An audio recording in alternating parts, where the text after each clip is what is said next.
Oh, oh, oh, yeah. Yahweh, Yahweh, Yahweh, Yahweh. Yahweh, Yahweh, Yahweh, Yahweh. Yahweh, Yahweh, Yahweh, Yahweh.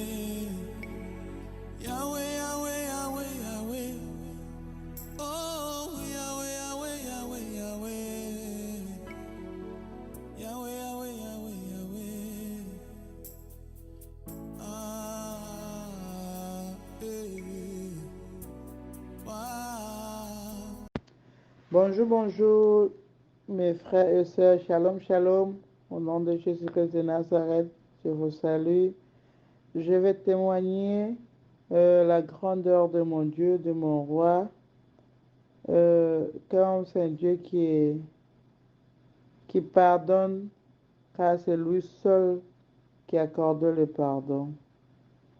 L'être humain va te pardonner, parfois il te garde encore dans le cœur. Mais lorsque Dieu, Jésus-Christ de Nazareth, te pardonne, il efface ça. C'est pour ça que je vais témoigner aujourd'hui c'est que comment Dieu m'a pardonné moi-même. Je suis la sœur Roberta. Donc je vais vous parler parce que il y avait quand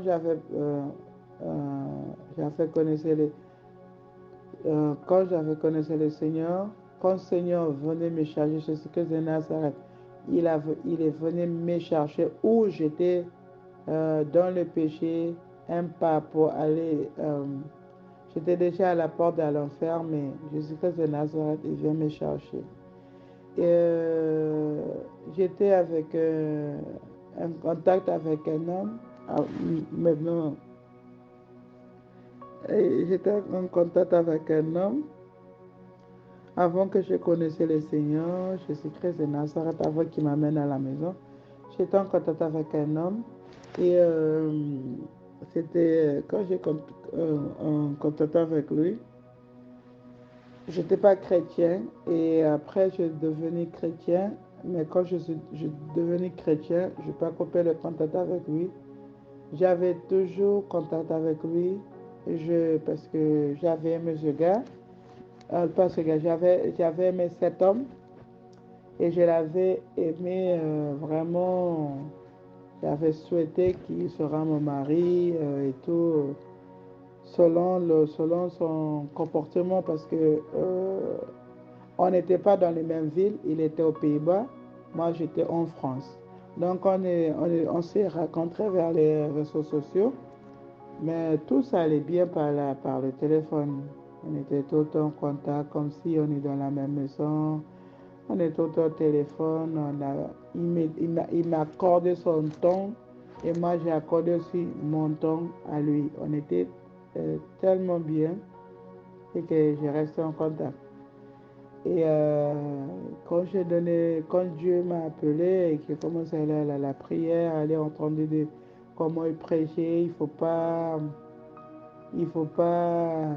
mettre avec un homme dans la même, si tu es célibataire, il faut pas mettre un homme sur le même toit, il faut pas mettre avec un même homme sur le même toit tant que vous n'êtes pas marié. Donc j'entends tout cela, il fait dans la sanctification.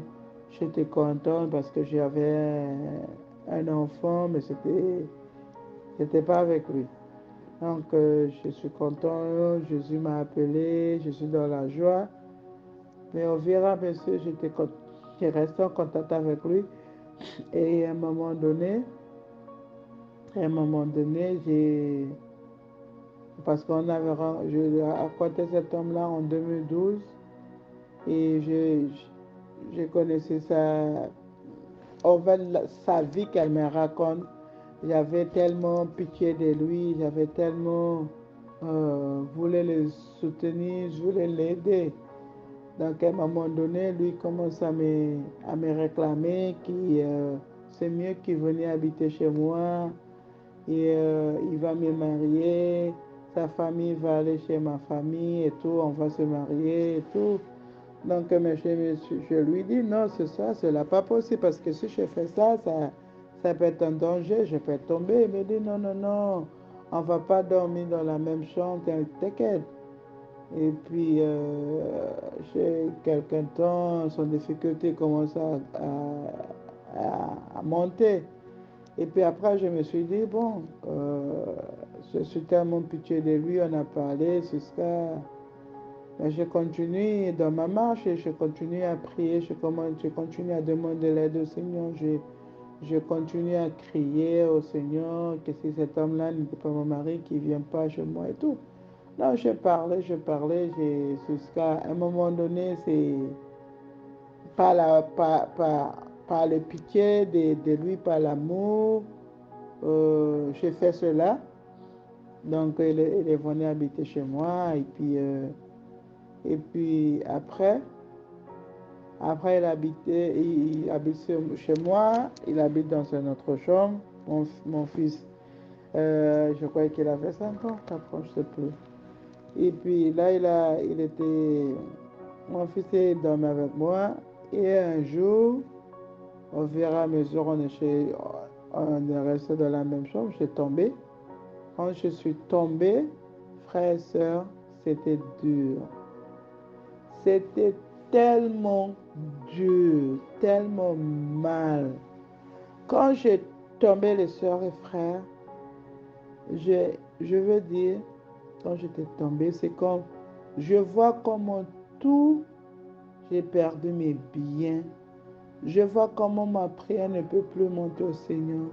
Je vois comment je ne peux plus adorer mon Seigneur. Je vois comment je ne peux pas plus prier pour ma famille. Je vois que tout s'est arrêté. J'ai pleuré. Mais lui, comme il n'était pas chrétien, donc il n'a pas senti ce que je sens. Mais moi, c'est moi qui ai fait les grandes erreurs. C'est moi qui ai fait les fautes. C'est moi qui ai ouvert le port. Parce que si je l'avais obéi selon la parole, selon les conseils que je l'avais entendu, que de ne pas habiter avec un homme sur le même toit si vous n'êtes pas marié. Tu vas ouvrir le port. Ça va t'éloigner du Seigneur. Ta prière, ça ne va plus monter. Ta prière, ça va comme des bruits. Ta prière n'a plus de valeur. Et puis, comme je fais ça,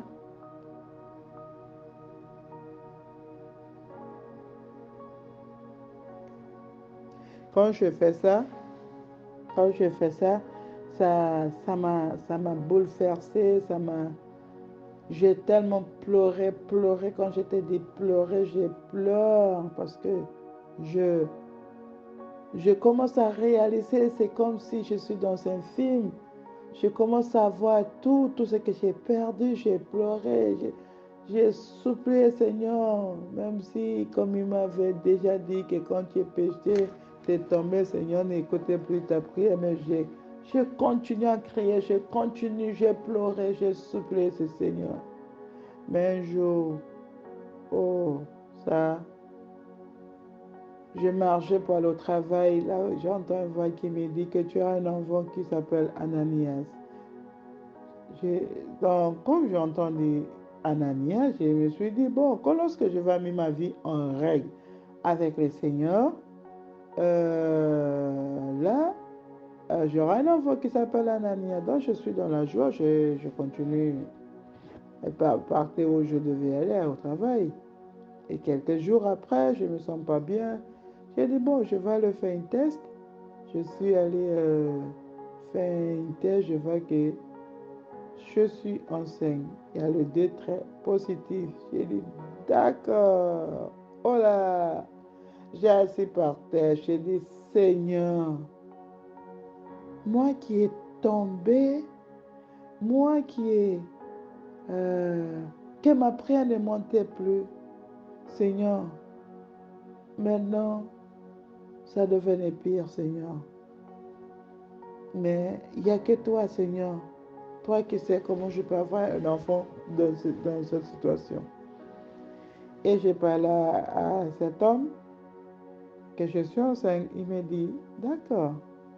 Et quelques jours après, parce qu'on avait déjà commencé à faire le papier au pays pour qu'on puisse se marier. Et puis, quand je dis, il me dit, tu vas appeler qui là? Je dis, c'est la personne qui nous aidait au pays pour savoir quel niveau il a avec le papier. Là, ça va être choquant. Il me dit, ah bon, il ne faut plus faire ça, moi je ne veux plus te marier. J'ai dit quoi? Et il m'a dit, oui, je ne vais plus te marier, j'avais pas, j'avais pas pensé à ça, hein. Moi, je ne veux pas te marier, moi, je ne veux pas, hein, pas du tout, hein. Je ne veux pas te marier du tout. Ni ma famille va voir tes parents, hein. Ah non, tout ça c'est fini. Moi, le conseil, c'est lui qui parlait. Il m'a dit, le conseil que je dois te donner, c'est mieux que tu fais l'avortement. Parce que moi, je ne vois pas que je vais te marier. J'ai dit, non, tu dois me marier. On a fait déjà commencer, qu'on va se marier. Ce n'est pas le moment que je suis en ce que tu vas me dire devant l'avortement. Moi, je refuse cela. Et que plusieurs jours continuent et il insistait, il faut que tu la fasses l'avortement et continue. Un jour, j'ai dit, tu sais quoi?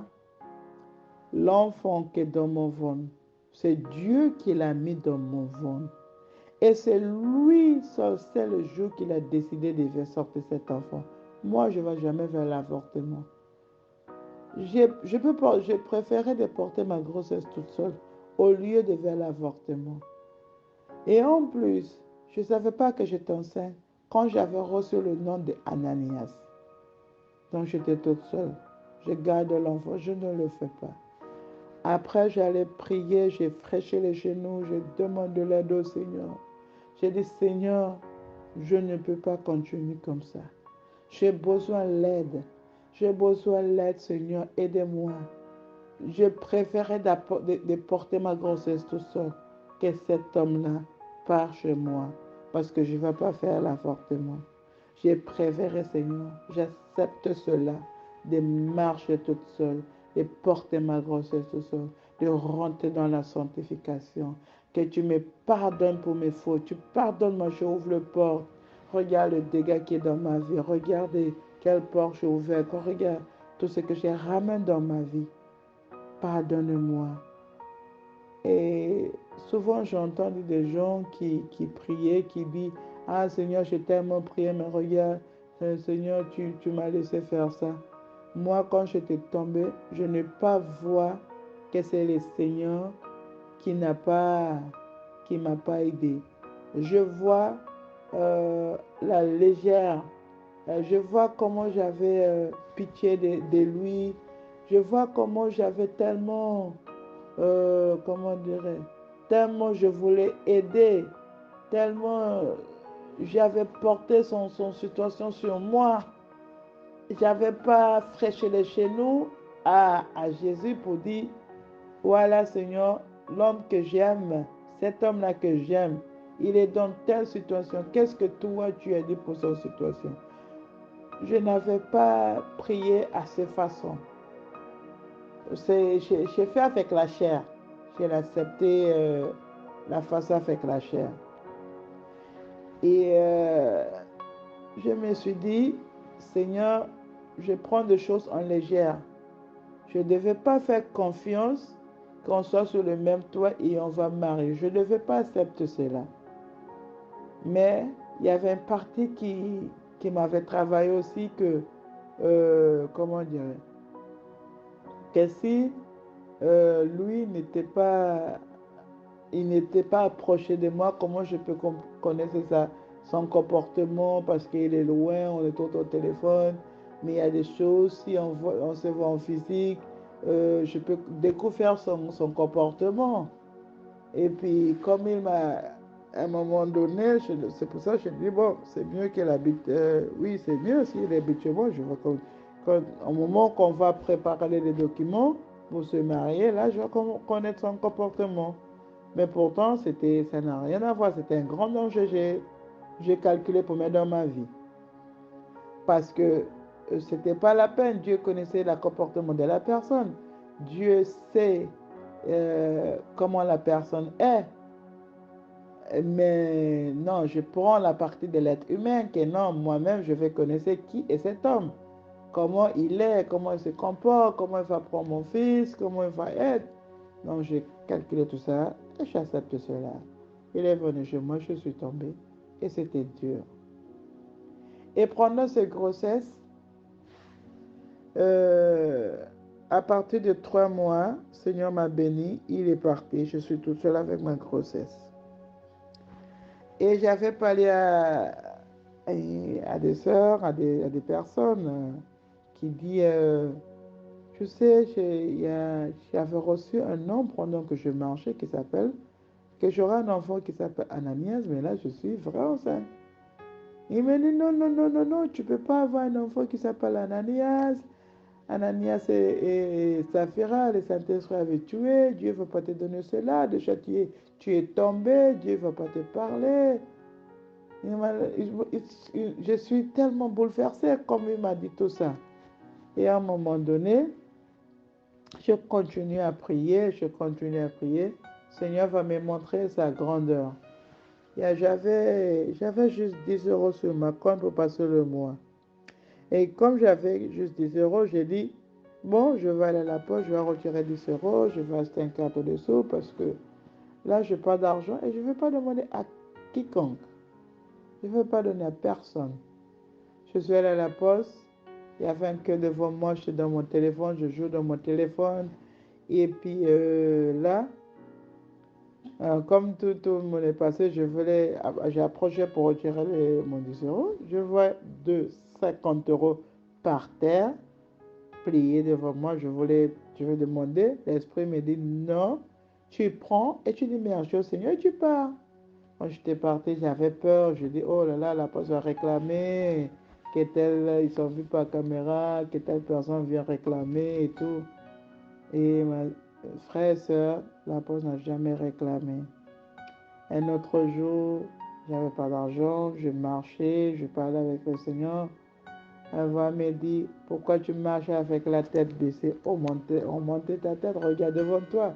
Je regardais, je trouvais 20 euros. Je dis, ah Seigneur, merci. Un autre jour, j'avais pas d'argent, j'étais au bord de mon lit. Je parlais avec le Seigneur. Je dis, Seigneur, je ne veux pas demander à quelqu'un.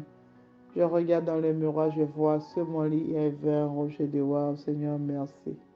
À travers cette grossesse, le Seigneur n'avait pas utilisé l'être humain physique pour me donner l'argent, mais lui-même me donnait l'argent. Il a répondu à ma besoin. Il a montré que je t'ai pardonné, tu la reconnais que c'est toi-même qui as ouvert le port, tu as toi-même qui as fait tes bêtises, tu n'as pas accusé moi comme le Seigneur que c'est à cause de moi, tu es tombé. Donc le Seigneur m'a pardonné.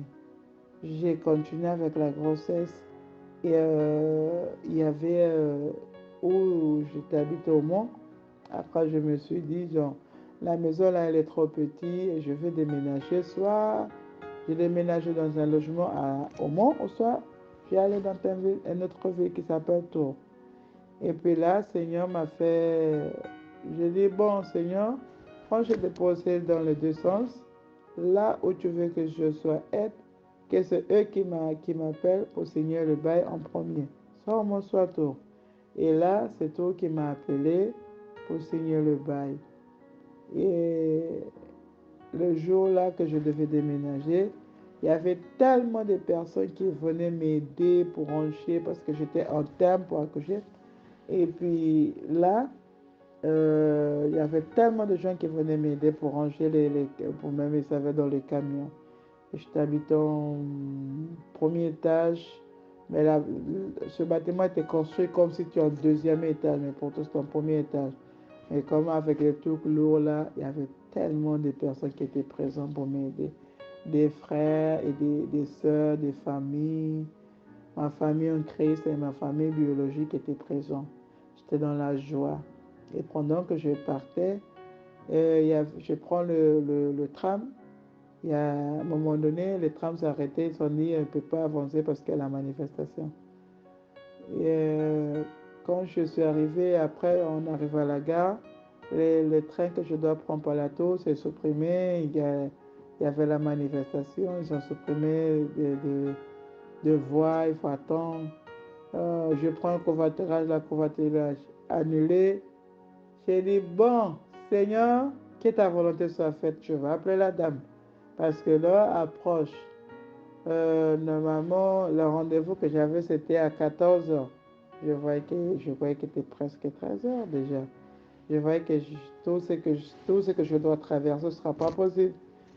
Et je voyais que lors que je vais arriver, ça va être 17h30. Et le rendez-vous que j'avais, c'était à 14h. Bon, j'ai dit, Seigneur, que ta volonté soit faite pour que j'aille Je vais appeler la dame où je dois aller signer les bails, que ta volonté soit faite. J'appelle la dame, je lui ai expliqué la situation. La dame m'a dit, madame, il n'y a pas de souci. Moi, j'ai fini, le bureau ferme à 16h, mais je vais t'attendre jusqu'à 17h30, t'inquiète pas. J'appelle le monsieur du camion, je dis, je ne veux pas arriver à l'heure. Et puis le monsieur m'a dit, madame, prends votre temps, il n'y a pas de souci, on gardait tout dans la voiture, jusqu'à tu auras ta clé, on vient te décharger tout ce que tu as. Donc j'ai béni le Seigneur, j'ai dit, waouh Seigneur, tu es beau, il n'y a que toi. Et comme la personne m'avait tourmenté et tout, que l'Ananias, le nom d'Ananias, c'était pas... J'entendais mentir pour le Seigneur. C'était pas vrai, la personne m'a dit. Bon, comme la personne m'a dit ça, j'ai dit, Seigneur, lorsque je vais faire l'écho, que cet enfant soit une fille. Comme ça, je vais être sûr que le nom d'Ananias, c'était pas vrai. J'ai menti pour toi. Quand j'allais faire c'est ça que j'ai dit avant d'aller faire les échos. Et quand je suis allé faire les échos, je vois que c'est un garçon. J'ai dit merci Seigneur. Le nom que je l'avais entendu, Ananias, c'est Ananias que j'aurai. Et la personne continue à insister que il rigole de moi, il dit des choses. Ah, toi qui es tombé là, oh là là, toi là, tu mens pour le Seigneur, toi qui es péché, et le Seigneur va te parler même pas vrai. Je te croyais même pas. Après, elle continue à me parler comme ça, et puis un jour, j'étais devant ma télé, j'entendais saper parce que j'étais jeune dans la marche, je connaissais pas toutes les choses des apôtres. Et puis, un jour, je regardais la télé, j'entends des zapper, je vois un film qui écrit les 12 apôtres. Et bon, j'ai regardé, j'ai vu ça, c'est intéressant, j'ai regardé. Et pendant que je regardais, je vois comment Jésus, il était allé vers Ananias, qui dit Ananias, tu vas à tel endroit, tu vas trouver Solos et tu vas le baptiser et tu dis à partir de maintenant, elle s'appelle Paul. J'ai dit, c'est Ananias que tu m'as donné et la présence m'a couvert. J'ai dit merci Seigneur. Il n'y a que toi. Parce que la façon que la personne m'est tourmentée là, c'est trop. Mais là, je suis assurée. Merci Seigneur. Et pendant cette grossesse-là, Seigneur va continuer à me montrer sa grandeur. J'avais demandé au Seigneur, si quand je suis à terme, Seigneur, je ne veux pas accoucher dans un logement où je ne vais pas habiter là-dedans. Seigneur, si je dois, la maison où je vais habiter, même si c'est le jour que je dépose tous mes bagages là-dedans, tu peux m'envoyer à l'hôpital. Et quand je suis arrivée à Tours, le même nuit-là, je suis partie à l'hôpital.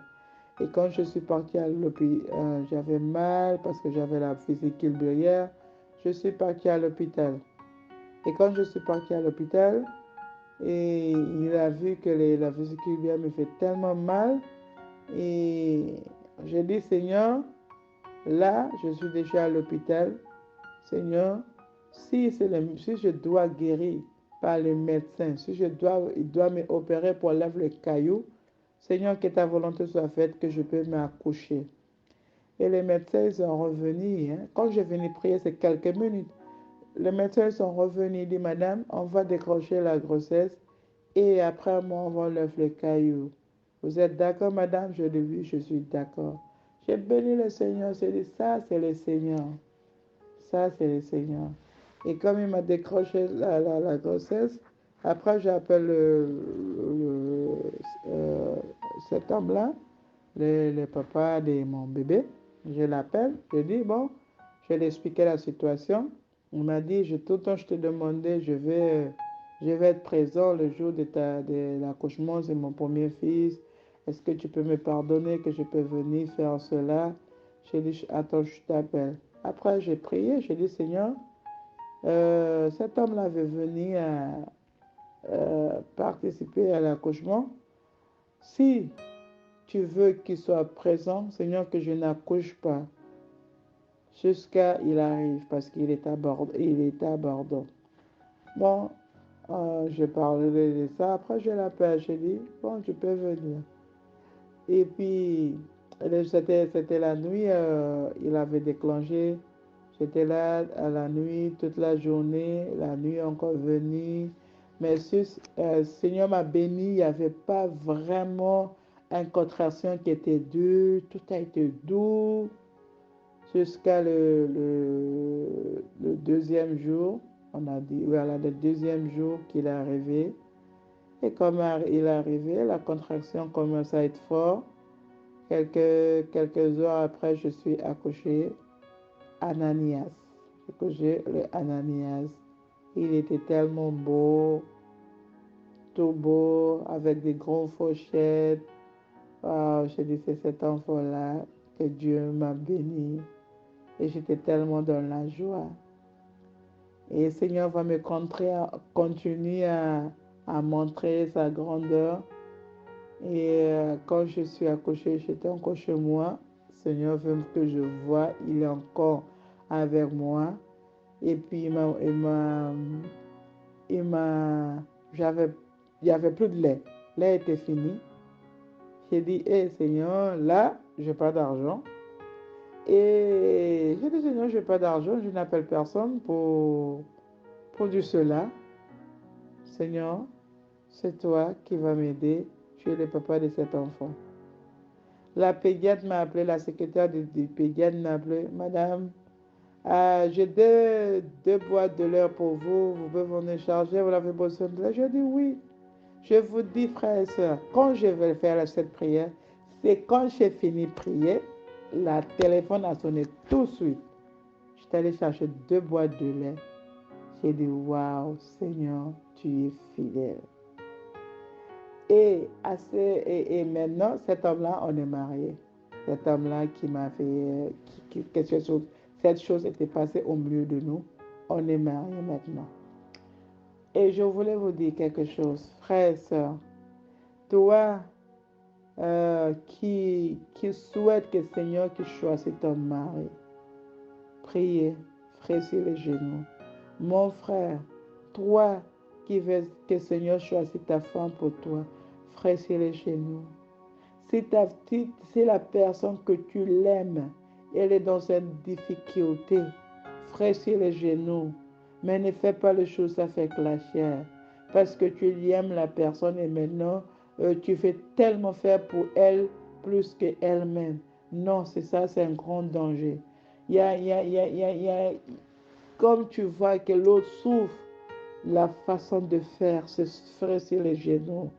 Ne tombez pas dans les pièges parce que l'autre, il est tellement souffreur, il souffre et que tu fais tu remplaces la personne. Si ce n'est pas Dieu qui t'a dit en place, ne le fais pas. La meilleure idée, c'est fraîchir les genoux, dire Seigneur, regarde cela. La personne que j'aime, elle est dans un état grave. Seigneur, pitié. Seigneur, viens à l'aide. Jésus-Christ de Nazareth, aide-le, aide-le. Mais toi, mon frère, ne prends pas la place de elle. Prends la place spirituelle, mais ne prends pas la place en physique. C'est très dangereux. Ma soeur, ne prends pas la place physique, mais prends la place spirituelle. Fraîchis les chez nous. Parle au Seigneur, donne-moi de l'aide au Seigneur, car c'est lui qui peut changer la situation. C'est dans la prière les choses vont changer. C'est dans la prière Jésus va réagir. C'est dans l'obéissance Seigneur réagir. Mais quand tu es désobéi, Seigneur ne réagit pas. Obéis à la voix qu'il a dit, sanctifiez-vous. Gardez la sanctification. Restez. Cherchez à approfondir ce que Dieu t'a dit pour cette personne. Ne cherchez pas de choses avec la chair. Ne fais pas que montrer avec la chair comment tu aimes la personne. Fais montrer à Seigneur, Seigneur, je l'aime telle personne. Je l'aime, aide-le. Et Dieu va réagir. Car il est Dieu d'amour. Car il est Dieu qui est très saint. Ne prends pas la place de Jésus-Christ de Nazareth. Parce que chacun a un combat. Toi, tu as un combat. La personne que tu aimes, il a un combat aussi. Mais c'est Dieu qui doit changer le combat que vous êtes là-dedans. Fraîchis les genoux, mon frère. Fraîchis les genoux, ma soeur. Ne laissez pas la situation te ramène dans l'autre côté. Laisse où Dieu t'a mis. Laisse dans la position où Dieu t'a mis. Il t'a appelé. Il connaissait la personne qui a choisi pour toi. Ne soyez pas peur parce que vous n'êtes pas dans le même toit. Que cette personne-là, elle ne va pas me marier. Il ne va pas me marier. Non, ne regardez pas ça. Car Jésus-Christ de Nazareth, il est au contraire. Parce que je te dis, c'est tellement douloureux. Toi qui connaissais le Seigneur, toi qui aimes le Seigneur, toi qui es amoureux de Jésus, et quand tu prends des choses avec la chair, quand tu échoues, quand tu tombes, c'est là qu'est la cataille dans ta vie. Parce que si ce n'est pas Dieu qui t'aide, oh, mon frère, ma soeur, c'est très difficile. Moi, je t'encourage d'écouter le Seigneur, de prêter ton oreille. Si tu n'arrives pas à comprendre la langage du Seigneur, le Seigneur Jésus-Christ de Nazareth, je ne comprends pas lorsque tu me parles. Parle-moi en façon que je peux te comprendre. Parce que Dieu, c'est lui qui nous apprend à parler, non? Non, si tu ne comprends pas Dieu, je ne comprends pas. C'est Dieu qui a créé tout le long, toute délivrance de l'homme sur la terre. C'est Dieu qui l'a créé. Donc si tu ne comprends pas, dis Seigneur, je ne comprends pas. Et puis tu es de moi. Mais ne tombe pas dans la pièce, dans les choses qui vont t'éloigner du Seigneur. Et je vais t'encourager aussi. Ce qui est tombé, ce qui dit c'est fini pour moi. Ce qui dit moi là, déjà c'est fini. Non, lève-toi, adore Jésus-Christ de Nazareth. Lève-toi et sors dans ses péchés parce que Dieu va te pardonner. Dieu, il a dit dans sa parole, il n'est pas venu pour ceux qui est saint, il est venu pour ceux qui sont rejetés. Ce qui n'est plus bon, il est venu pour toutes ces personnes-là. Donc toi qui connaissais le Seigneur déjà, mais tu es tombé, lève-toi et le Seigneur t'a pardonné. Si tu l'as demandé pardon et tu n'es plus dans cette chose, sache que le Seigneur, il est fidèle. Parce que quand j'étais tombé, j'avais demandé l'aide, j'avais sorti dans le péché, j'avais sorti dans les choses qui m'avaient éloigné du Seigneur et j'avais vu que le Seigneur, il m'avait pardonné, il m'a pardonné, il m'a sorti dans les choses qui m'avaient éloigné, il m'avait donné sa grandeur, il m'avait donné sa main, il m'avait montré qu'il était avec moi, il ne m'avait pas laissé tomber parce que, ah oui ma fille, tu as désobéi, non, moi je ne sortais plus après, même si tu demandes pardon, c'est fini pour toi. Non, ça c'est l'homme qui dit, mais ce n'est pas Jésus qui dit ça. Moi qui était, tout le monde avait pointé le doigt sur moi. Toi qui tout le monde avait collé une étiquette sur moi, qui dit, elle là, elle est tombée, c'est fini pour elle. Ah là, Seigneur n'a même pas donné cet enfant-là. Mais je te dis, Dieu m'a montré, Jésus-Christ m'a montré que je suis avec toi. Tu as donné demandé pardon. Je t'accorde pardon. Mon frère, ma soeur, s'il a fait pour moi, il va faire pour toi. Ne pleure plus. Enlève l'étiquette, c'est que l'homme t'a posé. Enlève l'étiquette, c'est que l'homme t'a posé. Lève-toi et adore Jésus. Adore le roi de rois. Adore Jésus-Christ de Nazareth. Ne restez pas là-dedans. Ne laisse pas là-dedans. Jésus, il est là à la porte. Il est là. Lève-toi dans le péché. Lève-toi et adore le roi des rois car il est réel, il est tout-puissant. Amen, les frères et sœurs. C'était ça mon témoignage. Que chacun de nous prend possession que Dieu est un Dieu d'amour. Il pardonne, il guérit le cœur brisé. Les souffrances, c'est Dieu qui guérit tout. Laisse la place à Jésus pour la personne que tu aimes. Laisse Jésus à la place pour la personne que tu veux marier avec, pour la personne que tu veux passer dans ta vie avec. Laisse Dieu t'aider. Tu ne peux pas faire plus que Dieu parce que Dieu connaissait tout. Dieu sait tout. Jésus-Christ de Nazareth, il sait tout. Je t'encourage, toi qui veux marier, t'inquiète pas, Jésus est au contrôle. Mets la confiance. Mais ne laisse pas que la situation que tu vois, la personne que tu aimes, qui est tellement douloureux que tu fais faire des choses avec la chair. Plus que c'est douloureux, plus que tu fresses les genoux. Plus que c'est douloureux, plus que tu prêtes ton oreille à Jésus. Plus que c'est douloureux, plus que tu cries au Seigneur. Car c'est là-bas la solution vient. C'est pas avec la chair que la solution va venir. Prends la place de la personne, mais c'est dans le Seigneur. Prends la place de la personne, c'est dans la prière, mais pas avec la chair. Parce que c'est un grand danger quand tu prends avec la chair. Soyez bénis, mes frères et sœurs. C'était ça. Je veux encourager mes frères et sœurs. Alléluia. Que Dieu vous bénisse.